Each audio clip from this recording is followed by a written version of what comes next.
नमो भगवते वासुदेवाय। श्रीमद्भागवत महापुराण मूल हिंदी पाठ। प्रथम स्कंद प्रथम अध्याय। जिससे इस जगत की सृष्टि, स्थिति और प्रलय होते हैं, क्योंकि वह सभी सद्रूप पदार्थों में अनुगत है और असत पदार्थों से पृथक है। जड़ नहीं चेतन है, परतंत्र नहीं स्वयं प्रकाश है। जो ब्रह्मा अथवा हिरण्यगर्भ नहीं, प्रत्युत उन्हें अपने संकल्प से ही जिसने उस वेदक ज्ञान का दान किया है, जिसके संबंध में बड़े बड़े विद्वान भी मोहित हो जाते हैं। जैसे तेजोमय सूर्य रश्मियों में जल का, जल में स्थल का और स्थल में जल का भ्रम होता है, वैसे ही जिसमें यह त्रिगुणमयी जागृत स्वप्न सुषुप्ति रूपा सृष्टि मिथ्या होने पर भी अधिष्ठान सत्ता से सत्यवत प्रतीत हो रही है, उस अपनी स्वयं प्रकाश ज्योति से सर्वदा और सर्वथा माया और माया कार्य से पूर्णतः मुक्त रहने वाले परम सत्य स्वरूप परमात्मा का हम ध्यान करते हैं। महामुनि व्यास देव के द्वारा निर्मित इस श्रीमद् भागवत महापुराण में मोक्ष पर्यंत फल की कामना से रहित परम धर्म का निरूपण हुआ है। इसमें शुद्धांतःकरण सत्पुरुषों के जानने योग्य उस वास्तविक वस्तु परमात्मा का निरूपण हुआ है, जो तीनों तापों का जड़ से नाश करने वाली और परम कल्याण देने वाली है। अब और किसी साधन या शास्त्र से क्या प्रयोजन? जिस समय भी सुकृति पुरुष इसके श्रवण की इच्छा करते हैं, ईश्वर उसी समय अविलंब उनके हृदय में आकर बंदी बन जाते हैं। रस के मर्मज्ञ भक्तजन, यह श्रीमद् भागवत वेद रूप कल्प वृक्ष का पका हुआ फल है। श्री सुखदेव रूप तोते के मुख का संबंध हो जाने से यह परमानंदमयी सुधा से परिपूर्ण हो गया है। इस फल में छिलका, गुठली आदि त्याज्य अंश तनिक भी नहीं है। यह मूर्तिमान रस है। जब तक शरीर में चेतना रहे, तब तक इस दिव्य भगवत रस का निरंतर बार बार पान करते रहो।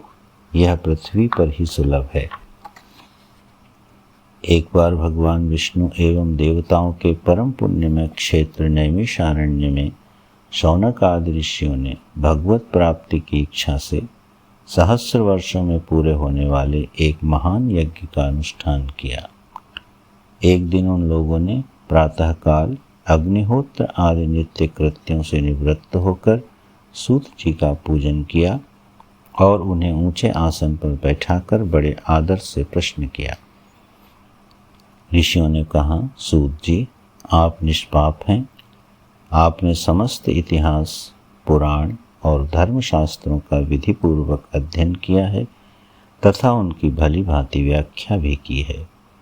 वेद वेत्ताओं में श्रेष्ठ भगवान बादरायण ने एवं भगवान के सगुण निर्गुण रूप को जानने वाले दूसरे मुनियों ने जो कुछ जाना है, उन्हें जिन विषयों का ज्ञान है, वह सब आप वास्तविक रूप में जानते हैं।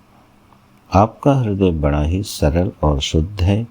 इसी से आप उनकी कृपा और अनुग्रह के पात्र हुए हैं। गुरुजन अपने प्रेमी शिष्य को गुप्त से गुप्त बात भी बता दिया करते हैं। आयुष्मान, आप कृपा करके यह बतलाइए कि उन सब शास्त्रों, पुराणों और गुरुजनों के उपदेशों में कलयुगी जीवों के परम कल्याण का सहज साधन आपने क्या निश्चय किया है? आप संत समाज के भूषण हैं। इस कलयुग में प्रायः लोगों की आयु कम हो गई है। साधन करने में लोगों की रुचि और प्रवृत्ति भी नहीं है। लोग आलसी हो गए हैं। उनका भाग्य तो मंद है ही, समझ भी थोड़ी ही है। इसके साथ ही वे नाना प्रकार की विघ्न बाधाओं से घिरे हुए भी रहते हैं। शास्त्र भी बहुत से हैं, परंतु उनमें एक निश्चित साधन का नहीं, अनेक प्रकार के कर्मों का वर्णन है। साथ ही वे इतने बड़े हैं कि उनका एक अंश सुनना भी कठिन है। आप परोपकारी हैं। अपनी बुद्धि से उनका सार निकालकर प्राणियों के परम कल्याण के लिए हम श्रद्धालुओं को सुनाइए, जिससे हमारे अंतःकरण की शुद्धि प्राप्त हो। प्यारे सूत जी, आपका कल्याण हो। आप तो जानते ही हैं कि यदुवंशियों के रक्षक भक्तवत्सल भगवान श्री कृष्ण वसुदेव की धर्मपत्नी देवकी के गर्भ से क्या करने की इच्छा से अवतीर्ण हुए। हम उसे सुनना चाहते हैं। आप कृपा करके हमारे लिए उसका वर्णन कीजिए, क्योंकि भगवान का अवतार जीवों के परम कल्याण और उनकी भगवत प्रेममयी समृद्धि के लिए ही होता है। यह जीव जन्म मृत्यु के घोर चक्र में पड़ा हुआ है। इस स्थिति में भी यदि वह कभी भगवान के मंगल में नाम का उच्चारण कर ले तो उसे उसी क्षण उससे मुक्त हो जाए, क्योंकि स्वयं भय भी भगवान से डरता है। सूत जी, परम विरक्त और परम शांत मुनिजन भगवान के श्री चरणों की शरण में ही रहते हैं। अतएव उनके स्पर्श मात्र से संसार के जीव तुरंत पवित्र हो जाते हैं। इधर गंगा जी के जल का बहुत दिनों तक सेवन किया जाए तब कहीं पवित्रता प्राप्त होती है। ऐसे पुण्यात्मा भक्त जिनकी लीलाओं का गान करते रहते हैं, उन भगवान की कलिमलहारी पवित्र यश कीर्ति भला आत्मशुद्धि की इच्छा वाला ऐसा कौन मनुष्य होगा जो श्रवण न करे। वे लीला से ही अवतार धारण करते हैं। नारद आदि महात्माओं ने उनके उदार कर्मों का गान किया है। हम श्रद्धालुओं के प्रति आप उनका वर्णन कीजिए। बुद्धिमान सूत जी, सर्वसमर्थ प्रभु अपनी योग माया से स्वच्छंद लीला करते हैं। आप उन श्री हरि की मंगलमयी अवतार कथाओं का अब वर्णन कीजिए। पुण्य कीर्ति भगवान की लीला सुनने से हमें कभी भी तृप्ति नहीं हो सकती, क्योंकि रसज्ञ श्रोताओं को पद पद पर भगवान की लीलाओं में नए नए रस का अनुभव होता है। भगवान श्री कृष्ण अपने को छिपाए हुए थे। लोगों के सामने ऐसी चेष्टा करते थे मानो कोई मनुष्य हो, परंतु उन्होंने बलराम जी के साथ ऐसी लीलाएं भी की हैं, ऐसा पराक्रम भी प्रकट किया है जो मनुष्य नहीं कर सकते। कलयुग को आया जानकर इस वैष्णव क्षेत्र में हम दीर्घकालीन सत्र का संकल्प करके बैठे हैं। श्रीहरि की कथा सुनने के लिए हमें अवकाश प्राप्त है। यह कलयुग अंतःकरण की पवित्रता और शक्ति का नाश करने वाला है।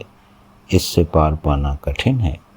जैसे समुद्र से पार जाने वाले को कर्णधार मिल जाए, उसी प्रकार इससे पार जाने की इच्छा रखने वाले हम लोगों से ब्रह्मा ने आपको मिलाया है।